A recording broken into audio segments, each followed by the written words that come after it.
우리 오늘은 종료주일입니다. 종료주일은 예수님께서 공생의 3년의 기간 동안에 세 차례, 어떤 분은 또 네 차례 예루살렘을 방문했다라고 말씀을 하시는데, 제일 마지막 방문했을 때에 많은 사람들이 종려나무 가지를 들고 호산나 다윗의 자손이여라고 하는 그런 찬송을 불렀던 것에 기인해서 우리 종료주일로 지키게 됩니다. 오늘 본문 말씀을 통해서 예수님께서 어린 나귀를 타고 예루살렘에 입성하실 때에 무리의 환호성 속에 감추어진 비밀이 무엇인지, 그것에 대해서 오늘 한번 여러분들과 살펴보려고 합니다. 그리고 예수님께서 나귀를 타고 가신 그 이유는 또 무엇인지를 한번 살펴보면서 우리가 이 종료주일을 한번 기억하고 내일부터 시작되는 고난주간을 우리 은혜 가운데 보낼 수 있었으면 좋겠습니다. 우리 종료주일의 기원이 되는 오늘 본문은 1절에서 이렇게 시작이 됩니다. 그들이 예루살렘에 가까이 와서 감람산 벳바게와 베다니에 이르렀을 때에 예수께서 제자 중 둘을 보내시며 라고 말합니다.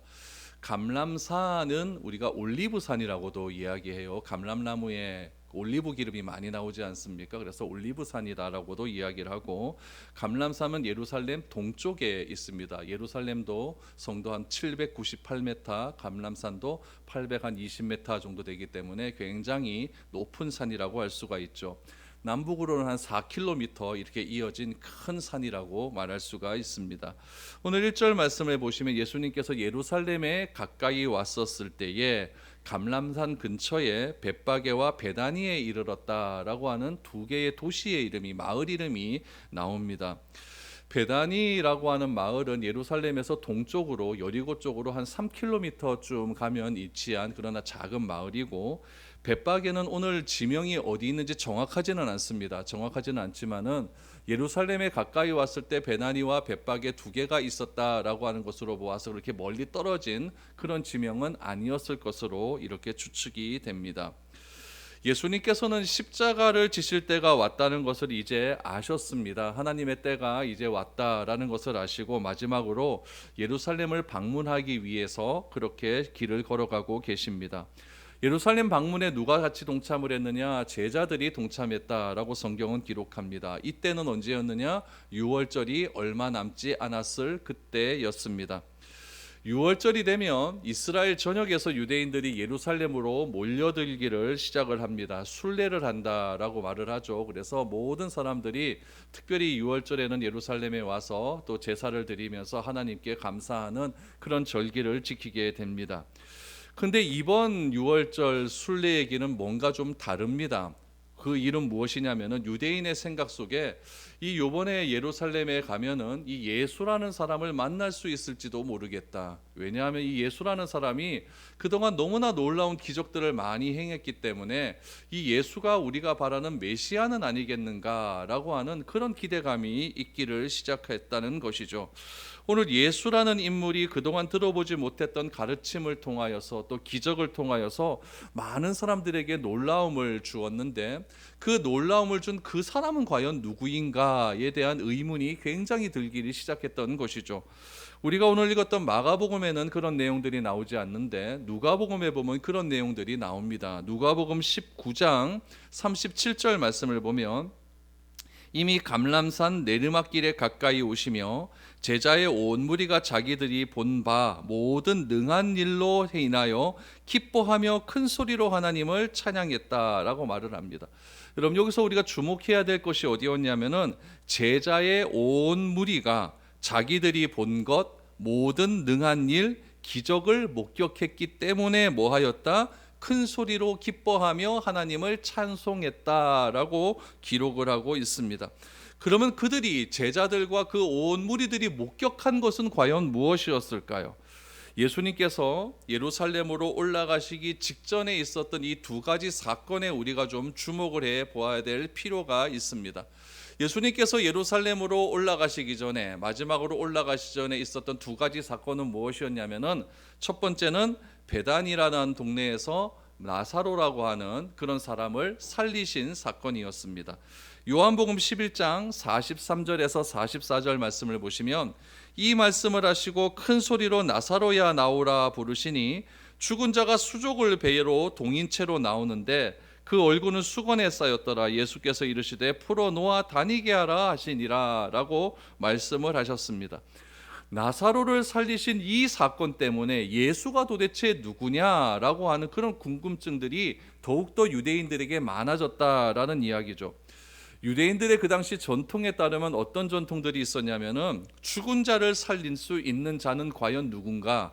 죽은 자는 누가 살릴 수가 있는가? 그것은 바로 구약에 예언된 메시아만 할 수 있는 유일한 일이다라고 하는 전통이 있었다는 이야기죠. 근데 그 전통대로 따르자고 한다면은 이 예수는 진짜 메시아가 맞는 것이겠죠. 죽었던 그 나사로를 살려냈으니까 예수는 진짜 구약에 예언된 메시아가 맞을 것이다라고 하는 기대감과 궁금증이 굉장히 컸던 그런 시기였다는 이야기죠. 그래서 그 메시아를 나도 한번 만나보고 싶다. 메시아에 대한 사상이 점점 많아지기를 시작했다는 이야기입니다. 두 번째는 예수께서 여리고에 들리셨을 때 세리 삭개오가 주님을 영접한 사건입니다. 세리는 당시 어떤 일을 했었냐면은 정부 사업을 집행하기 위해서는 돈이 필요하지 않습니까? 그 돈을 거두기 위한 세금을 징수하기 위한 그런 역할을 맡은 사람이 세리였습니다. 그렇기 때문에 이 세리라고 하는 사람은 국가 경영 일에 있어서 굉장히 큰 역할을 하는 엘리트 그룹이라고 말을 할 수가 있겠죠. 그런 당시에 예수님을 만났던 세리 삭개오는 로마 당국이 원하는 재원을 마련하는데 굉장히 중요한 역할을 하는 사람이었습니다. 여러분, 돈을 달라라고 하는데 돈 잘 주려고 합니까? 안 주려고 하죠. 그러니까 그 세리 삭개오에게는 권한을 더 주는 거죠. 권한을 주어서 백성을 가혹하게 착취할 수 있는 권한을 로마 정부에서 주었다는 이야기입니다. 그러니까 삭개오는 굉장히 촉망받던 엘리트에서 무엇이 되었냐면은 지배 국가를 위해 봉사하는 매국노가 되고 만 것입니다. 이런 삭개오가 어떤 일이 있었느냐? 이 예수라는 사람을 만나고 난 다음에 그가 예수를 영접했습니다. 영접하고 난 뒤에 삭개오가 어떻게 고백을 했느냐? 누가복음 19장 8절 말씀에 보니까 이런 고백을 합니다. 삭개오가 서서 주께 여짜오되 주여 보시옵소서, 내 소유의 절반을 가난한 자들에게 주겠사오며 만일 누구의 것을 속여 빼앗은 일이 있으면 네 갑절이나 갚겠나이다. 율법에서 말한 그 보상 그 책임에 2배를 더 갚겠다라고 이렇게 이야기를 했다는 이야기죠. 여러분, 가만히 생각을 한번 해보세요. 6월절이 되었습니다. 6월절이 가까이 오죠. 그런데 6월절이 가까이 왔었을 때 그 직후에 일어난 이 2개의 사건, 죽은 사람을 살린 예수, 또한 이 도무지 변화될 것 같지 않는 이 삭개오마저 이 교화시킨 이 예수가 도대체 누구인가? 이런 일들이 유대인 사이에 소문이 점점 퍼지면서 예수님에 대한 궁금증은 점점 커져갔고 이 사람들을 흥분시키기에 너무나 충분한 요건들이 다 깔려 있었다는 이야기죠. 유대인들은 생각을 합니다. 이런 일을 행하실 사람은 누구밖에 없느냐? 메시아밖에 없다. 이런 일을 행할 사람은 메시아밖에 없다. 하나님 나라의 놀라운 통치를 미리 보여주는 사건이 어떤 사건이었느냐? 죽은 자가 살아나는 사건이었고, 매국노라 손가락질 받는 도무지 변화될 것 같지 않는 그런 사람이 변화되는 사건, 이 사건이 바로 하나님 나라가 이루어지는 일이 아니겠는가 라고 사람들이 생각을 하기 시작한 것이죠. 여러분, 이런 생각을 가지는 것은 이 사건 이전에도 충분히 있었던 일입니다. 특별히 오병이어의 기적이 일어나고 난 다음에 사람들이 예수님을 다 붙들어서 당신이 우리를 통치하여 달라고 하는 그런 메시지가 막 쏟아져 나왔거든요. 그때 예수님께서는 사람을 흩으시고 제자들을 바다 건너편으로 보내시고 자신은 산으로 올라가시지 않았습니까? 예수님은 그때 당시에는 아직까지 자신이 드러낼 때가 아니다라고 생각을 한 것이죠. 예수님께서 그 일을 행하시고 호수 위를 또 걸어가시지 않습니까? 또 그 이전에는 어떤 일이 있었어요? 소경이 눈을 뜨고 문둥병자가 깨끗해지는 놀라운 일들이 일어나기 시작한 거예요. 이 소문이요, 30간의 유대 사회를 완전히 퍼지기 시작했었고, 남쪽에 있는 예루살렘에 있는 그 성전에 있는 종교 지도자들은 저자가 과연 누구냐에 대해서 궁금해하기 시작했다는 거죠. 그래서 예수님을 뒷조사하기 시작하지 않습니까? 예수님이 가는 곳마다 따라다니고 예수님께서 어떤 일을 행할 때마다 그것을 갖고 트집 잡는 일들이 점점 많아지기 시작을 했다는 이야기죠. 근데 여러분 가만히 생각해 보세요. 자신들이 생각하는 메시아, 유대인들이 생각하는 메시아는 자기들을 정치적으로 해방시켜주고 로마의 압제에서 해방시켜주고 먹을 것 잘 먹혀주는 경제적인 안정을 주는 그런 메시아라고 생각을 했었는데, 자신들을 지배하는 지금 종교인들은 어떤 사람들이었습니까? 오히려 자기를 힘으로도 군림하려고 하는 그런 사람들 아니었습니까? 종교인들도 그랬고 로마의 지배자들도 그랬고 구약에서 발표한 그런 메시아상하고는 전혀 다른 분위기의 그런 사람이었다는 이야기죠. 근데 이렇게 힘으로 억압하려고 하는 그런 종교적 지도자들, 로마 군사들 앞에서 예수님께서는 그들의 권위를 다 부정하지 않습니까? 다 부정하고 누구에게도 굴복하지 않는 강력한 카리스마를 유대인들 앞에서 막 보여주기를 시작하는 것이죠. 그러니까 이 유대인들은 죽은 자를 살리시고 전혀 변화될 것 같지 않은 사람들을 고치시고 많은 사람들을 먹일 수 있는 그 예수가 구약에서 말한 그 메시아가 아니겠는가? 그 메시아를 어디 가면 만날 수 있다? 예루살렘 가면 만날 수 있을 것이다 라고 하는 생각에서 수많은 인파들이 지금 예루살렘으로 모여들기 시작했다는 이야기죠. 이러한 일들을 예수님께서 아셨을까요? 몰랐을까요? 다 아시고 계세요. 이런 모든 것들을 아시는 예수님께서 오늘 본문 말씀에 보면은 제자들에게 한 가지를 부탁을 합니다. 그 부탁이 2절 이하에 나옵니다. 2절 이하에 보니까 이르시되 너희는 맞은편 마을로 가라. 그리로 들어가면 곧 아직 아무도 타보지 않은 나귀 새끼가 매어 있는 것을 보리니 풀어 끌고 오라. 만일 누가 너희에게 왜 이렇게 하느냐 묻거든 주가 쓰시겠다 하라. 그리하면 즉시 이리로 보내리라 하시니 제자들이 가서 본즉 나귀 새끼가 문 앞 거리에 매어 있는지라 그것을 푸니라고 말합니다. 예수님께서 갑자기 제자들에게 맞은편 마을로 가서 아무도 타지 않았던 나귀 새끼를 하나 가지고 오라라고 말을 합니다. 근데 여기서 문제가 하나 발생하죠. 그 문제는 무엇이냐면은 우리는 이 줄거리를 다 알고 있으니까 별 문제가 되지 않지만 제자들에게 있어서는 이게 큰 문제거리입니다. 왜냐하면 여러분 아무도 타지 않은 남의 가축입니다. 이건 내 것이 아니라 남의 것이죠. 남의 가축을 어떻게 마음대로 가지고 올 수 있겠는가라고 하는 그런 갈등에 휩싸이게 되는 것이죠. 여러분 그 가축을 가지고 오기 위해서는 어떻게 해야 될까요? 주인의 허락을 받아야 되는 거예요. 여러분들도 직장에서 보면은 도무지 저거는 말 같지도 않은 그런 지시를 내리는 상사들이 있지 않습니까? 그런 상사들이 있었을 때 여러분 어떻게 반응합니까? 억지로 하는 사람이 있고 욕하면서 하는 사람이 있고 순종하면서 하는 사람이 있고 얘라 모르겠다 못하겠다라고 하는 사람도 있고 다양한 사람들이 있지 않습니까? 오늘 저는 그런 일이에요. 자기가 모셨던 선생님이 이상한 일을 시킨다는 이야기죠. 그래서 예수님께서는 이렇게 말을 합니다. 그걸 다 아시죠? 왜 나귀를 가지고 가냐라고 주인이 물으면은 나귀 주인에게 뭐라고 얘기하라고 합니까? 주께서 쓰시겠다 하라. 여러분 같으면 여러분 통장을 누가 뺏어가려고 하는데 주께서 쓰시겠다 하라고 하면 통장 내줄 사람이 어디 있습니까?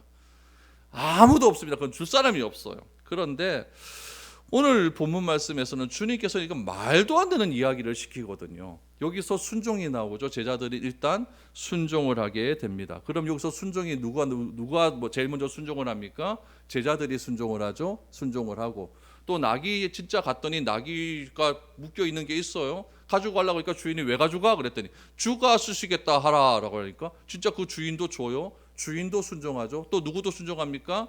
나귀도 순종을 해요. 이게 세 가지의 순종이 오늘 본문에서 일어나겠다라는 이야기죠. 그럼 이 나귀로 예수님께서 무엇 하려고 하셨을까요? 제자들은 알까요? 모를까요? 모릅니다. 지금요. 몰라요. 모르는데 일단 가지고 오라고 하니까 가지고 온 것밖에 없습니다. 제자는 예수님이 말씀하시는 대로 나귀를 가지고 왔어요. 나귀를 가지고 오니까 예수님께서 그 나귀에 타려고 하시거든요. 그러니까 제자들이 어떻게 합니까? 자기 겉옷을 그 위에 얹기 시작을 했다라는 이야기죠. 7절, 8절을 보시죠. 나귀 새끼를 예수께로 끌고 와서 자기의 겉옷을 그 위에 얹어 놓음에 예수께서 타시니 많은 사람들은 자기들의 겉옷을 또 다른 이들은 그 들에서 벤 나뭇가지를 길게 폈다라고 말합니다. 예수님은 제자들이 겉옷을 벗어 떨친 나귀에 올라타셨습니다. 그리고 제자들을 비롯한 무리들은 오늘 자신들이 목격한 두 가지 사건의 주인공이신 예수님을 나귀에 올라타게 했습니다. 그리고는 나귀를 끌고 가면서 무엇이라고 외칩니까? 호산나라고 외치기 시작하는 거예요. 9절 10절 보십시오. 앞에서 가고 뒤에서 따르는 자들이 소리를 지르되 호산나 찬송하리로다. 주의 이름으로 오시는 이여 찬송하리로다. 오는 우리 조상 다윗의 나라여 가장 높은 곳에서 호산나 하더라 라고 말합니다. 여러분, 호산나라고 하는 뜻은 무엇이냐면은 호시아나라고 하는 히브리어에서 유래가 되었어요. 이 호산나는 무슨 뜻을 가지고 있냐면은 지금 기도하오니 우리를 구원하소서, 이런 뜻이 있어요. 따라서 유대인들의 찬송을 알기 쉽게 풀이하면 어떻게 되냐면요, 하늘에 계신 하나님이여 우리를 구원하소서라고 하는 의미가 담겨져 있습니다. 여러분, 이들이 호산나라고 하는 이 말의 의미를 정확하게 알고 외쳤다고 한다면 지금 예수님을 하나님이 보내신 메시아로 받아들인 것이 맞습니다. 지금 일단은 이들 마음 가운데는 이분이 지금 메시아가 맞는 것 같다, 막 이런 마음들이 막 커져가지 않습니까? 그런 상황에서 예수님께서 나귀를 타고 오니까 그 무리들이 그쪽으로 왕 몰리기 시작하면서 호산나 다윗의 자손이여, 무슨 뜻이라고요? 하나님이여 우리를 구원하소서. 누구에게 이런 말을 할 수가 있겠습니까? 그러니 이들이 예수님을 진짜 메시아로 영접했다고 한다면 이들의 고백은 참입니다.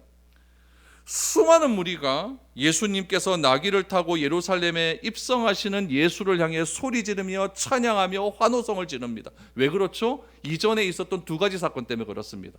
사람을 살리고 사람을 변화시킨 이 두 가지 사건 때문에 이분이 진짜 메시아다라고 생각하고 이렇게 외치기를 시작하는 거죠. 이때 바리새인들이 나서기 시작합니다. 바리새인들이 뭐라고 했을까요? 오늘 본문에는 안 나옵니다. 누가복음 19장 39절에 보면 바리새인이 이렇게 이야기합니다. 무리 중 어떤 바리새인들이 말하되 선생이여 당신의 제자들을 책망하소서 하거늘. 바리새인은 예수님의 제자를 좀 뭐라 그래라 라고 말을 합니다. 꾸짖으라고 얘기하는 거죠. 왜 그랬을까요? 명절이 되면요, 사람들이 정말 엄청나게 모여듭니다. 특별히 이번 6월절은 더 몰려들어요. 예수님에 대한 소문이 더 많아졌기 때문에 더 몰려듭니다. 이때 여러분, 누구라도 사람을 누가 팍 부추겨 갖고 여러분 막 누구를 막 환대하기 시작하면요, 그때는 난리가 나는 거예요. 혼란한 상황이 일어나게 되는 것이죠. 지금 이렇게 된다면 누가 긴장을 할까요? 로마 사람들이 긴장을 하는 거예요. 사람들이 막 몰려드는 것, 이들은 막 얘네들은 이때 굉장히 긴장을 하거든요. 그래서 6월절 명절이 되면은요, 가이사라에 있는 그 로마 전체를 지배하는 그 통치자가 예루살렘으로 와 있습니다. 와가지고 그 통치자를 중심으로, 그 제독을 중심으로 해가지고 이 예루살렘을 잘 어떻게 질서 있게 만들기 위해서 이 유다 땅을 통치하는 사람들도 와 있어요. 그러니까 굉장히 중요한 날이거든요. 그러니까 로마 군사들이 가만히 있지 않을 그런 위기의 상황에 처해 있는 거예요.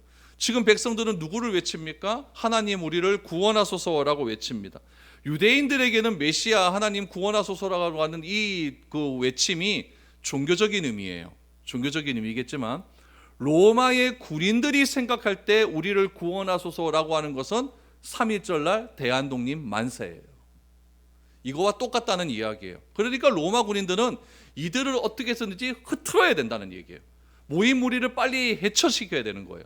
이거를 누가 알고 있느냐? 바리새인들이 너무 잘 알고 있다는 이야기죠. 바리새인들은 종교인이기 때문에 이들이 이 예수를 향하여서 자꾸 메시아다, 우리를 구원해 달라고 하면은 자기의 권위가 떨어지잖아요. 바리새인들이 한 말과 맞지가 않거든요. 그러니까 예수님께 제자들을 꾸짖어서 빨리 이 군중들을 흩트게 하라, 흩어지게 하라 라고 그렇게 말을 했다는 이야기죠. 그러니까 여러분, 이 바리새인들은 제자들을 책망해서 이런 소란이 좀 일어나지 않기를 바라고 있었다라는 이야기죠. 그러자 예수님께서 뭐라고 말씀하셨느냐? 누가복음 19장 40절에 보니까 이렇게 말씀하세요. 대답하여 이르시되 내가 너희에게 말하노니 만일 이 사람들이 침묵하면 돌들이 소리 지르리라 하시니라 라고 말합니다. 지금까지 예수님의 모습과는 정반대의 모습입니다. 지금까지 예수님의 모습은 사람들이 모이고 사람들이 환호성을 지르면 사람들을 흩으셨습니다. 그리고 예수님은 산으로 가버리고 제자들도 다 딴 데로 가라고 하셨어요. 근데 이번에는 예수님이 뭐라고 말씀하시느냐? 이 사람들이 흩어져서 예수님을 가리켜서 구원해 달라고 하는 그 메시지를, 그 소리가 들리지 않으면 누가 소리 지른다? 돌들이 소리 지를 것이다. 생명체가 없는 돌들이 소리 지를 것이다 라고 말합니다. 왜 이렇게 말씀하셨을까요? 때가 되었다는 이야기죠.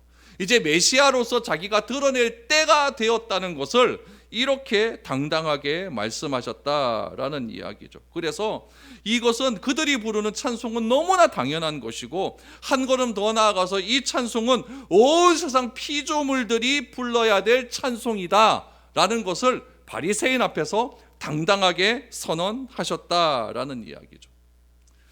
예수님의 예루살렘 입성 장면을 다른 복음서와 비교해 살펴보면은 이날 예수님께서는 예루살렘 성으로 들어가십니다. 들어가셔서 성전을 깨끗하게 청결하는 그 청결 사건을 일으키십니다. 그리고 예루살렘 성 안에 계속 계시지 않았어요. 해가 저물 때에 오늘 본문 11절 말씀을 보면은 예수께서 예루살렘에 이르러 성전에 들어가사 모든 것을 둘러보시고 때가 이미 저물매 12제자를 데리고 베다니에 나가시니라. 그러니까 날이 어두워지기 시작하자 예수님께서 예루살렘 성을 나가신 거예요. 어디로 가셨다? 3km 떨어진 베다니로 가셨습니다. 예수님께서는 이렇게 베다니에서 월요일, 화요일, 수요일 왔다 갔다 하시면서 그렇게 3일을 보내셨습니다. 그리고 나흘째 되던 날 저녁에 예수님께서는 유월절 만찬을 하십니다. 그 유월절 만찬에 대한 상세한 기록이 어디에 나와 있냐면은 요한복음 13장 말씀에 보면은 그 이후에 예수님께서 이 유월절 만찬 속에서 어떻게 하셨는지를 굉장히 상세하게 말씀을 하셨습니다. 이 요한복음 13장 말씀에 보면 예수님께서 가장 먼저 하신 일이 무엇이었냐면 제자들의 발을 씻기시는 일이었어요. 요한복음 13장 4절 5절 말씀을 보시죠. 저녁 잡수시던 자리에서 일어나 겉옷을 벗고 수건을 가져다가 허리에 두르시고 이에 대야에 물을 떠서 제자들의 발을 씻기시고 그 두르신 수건으로 닦기를 시작하여라고 말을 합니다. 예수님께서 갑자기 왜 제자들의 발을 씻기셨을까요? 이유가 있겠죠. 이건 어떻게 보면 퍼포먼스예요. 예수님께서 제자들에게 가르치기 위해서 교육을 하신 거예요. 어떤 교육을 하느냐? 예루살렘에 입성하기 전에 제자들 사이에서 다툼이 일어납니다. 어떤 다툼이 일어났냐면 누가 더 높은 자리에 앉을 것인가, 권력, 힘을 달기 위한 그런 다툼이 일어나게 되는 것이죠. 그래서 예수님께서 식사 시간에 발을 씻기신 것은 높은 자리에 대한 다툼의 메시지를 예수님께서 직접 몸으로 보여주시고자 하는 마지막 교육 현장이었어요. 하나님 나라의 성격이 무엇인지를 보여주는 거예요. 여러분, 나흘 전에 예수님께서 입성하실 때에 그 놀라운 사람들이 부르짖던 환호성, 우리를 구원하여 달라고 하는 환호성은 예수님께서 원하시는 하나님 나라의 메시지하고는 정반대의 환호성이었어요. 그들은 자기의 경제적 독립을 위한 환호성이었고 우리를 자주 독립을 해달라기 위한 그런 환호성이었다는 이야기죠. 그런데 예수님께서 오늘 제자들의 발을 씻겨주면서 이 발을 씻겨주면서 진정한 낮아짐과 겸손의 의미가 무엇인지를 제자들에게 직접 보여주신 사건은 여러분 어떤 사건이었느냐? 하나님 나라는 어떤 것인지를 우리에게 보여주신 사건이었다는 이야기죠. 여러분, 세상은 이제 투표되잖아요, 그렇죠? 선거되잖아요. 왜 선거하려고 합니까? 왜 국회의원 되려고 합니까?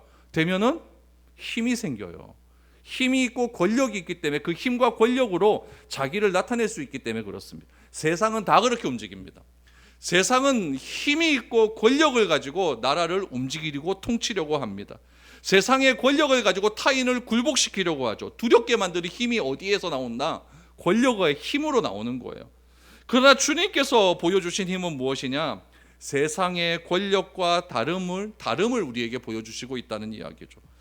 주님이 보여주신 것은 무엇이냐면은 제자들의 발까지도 씻겨주시는 거예요.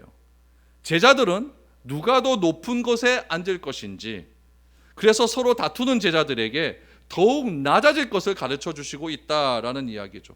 주님의 낮아지심의 절정은 어디입니까? 십자가예요. 자신의 죄도 아닌 백성의 죄를 대신 지시기 위해서 주님은 인간이 보여줄 수 있는 가장 낮고 비참한 모습을 어디에서 보여주셨다? 십자가에서 보여주셨어요.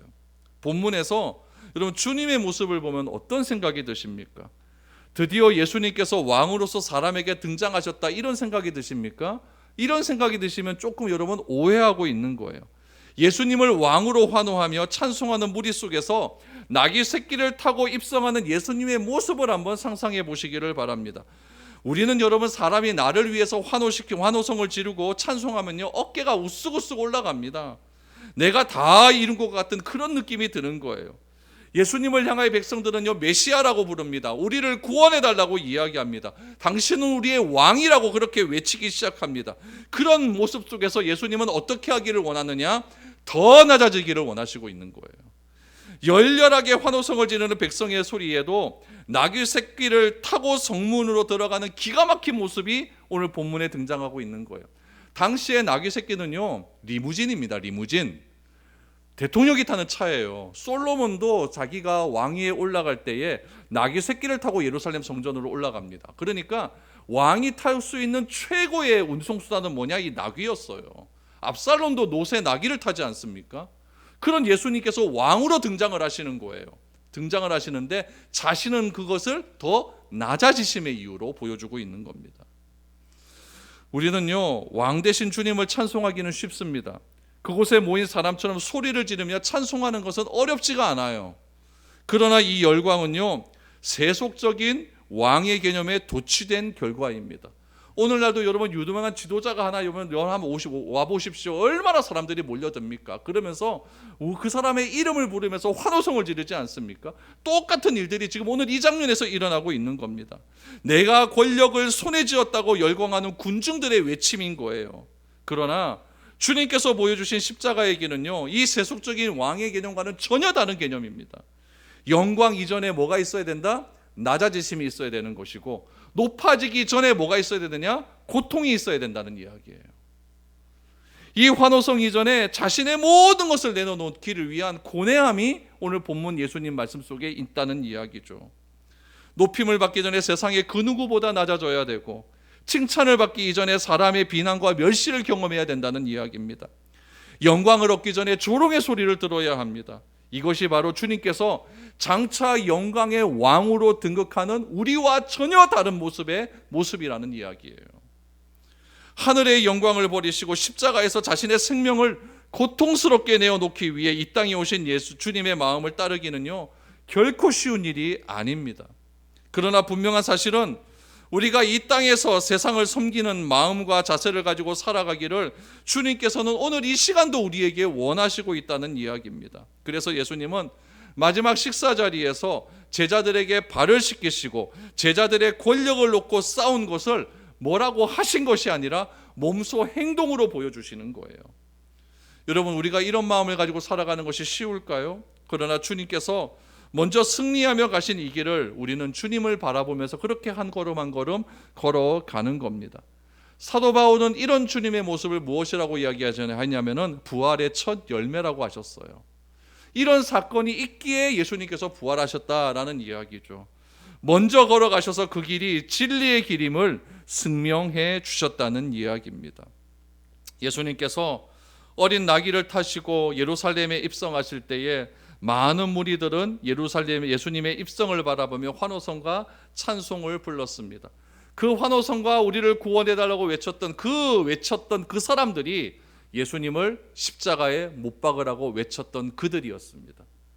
예수를 풀어주어야 되느냐 바라바를 풀어주어야 되느냐, 이 두 가지의 갈림길에서 예수님 우리를 구원하여 주소서라고 외쳤던 이들이 바라바를 풀어주소서라고 외쳤던 바로 이들이었다는 이야기입니다. 그러므로 그 찬송 이면에는 예수님께서 메시아로서 더 많이 낮아지고 섬기기 위한 비밀이 감추어져 있었던 것입니다. 낮아지는 삶을 살아갈 때 때로는 무시당하는 삶을 살 수도 있지만, 무시당함으로 인해서 주님이 걸어가신 그 길을 결코 포기하는 것이 아니라 주님이 걸어가신 그 길을 생각하면서 우리도 한 걸음 한 걸음 걸어갈 수 있기를 바랍니다. 저는 이 말씀을 준비하면서 몇 년 만에 그 영화를 다시 한번 봤어요. 패션 오브 크라이스트. 그걸 보고 와, 진짜 사람 힘들더라고요. 완전히 그거는 완전 피가 낭자하는 그런 영화 아닙니까? 그런 것들을 바라보면서 주님께서 저렇게 당하셨구나, 저렇게 당하셨구나. 여러분, 세상에서 가장 낮아진 자만이 돌들마저도 불러 마땅한 영광의 찬송을 듣게 될 것입니다. 여러분, 어떻게 해야 낮아지는 종의 모습으로서 이 세상을 살아갈 수 있을지 묵상하는 그런 한 주간의 삶이 되기를 바랍니다. 예수님의 예루살렘의 입성은 오히려 자기가 낮아지기 위한 하나의 귀결이었다는 이야기죠. 무리들 속에 우리는 그 무리들 속에 없었는지를 다시 한번 기억하시면서 우리가 철저하게 낮아지는 삶으로 하루하루를 살아갈 수 있는 그런 저와 여러분들의 삶이 될 수 있기를 축복드립니다.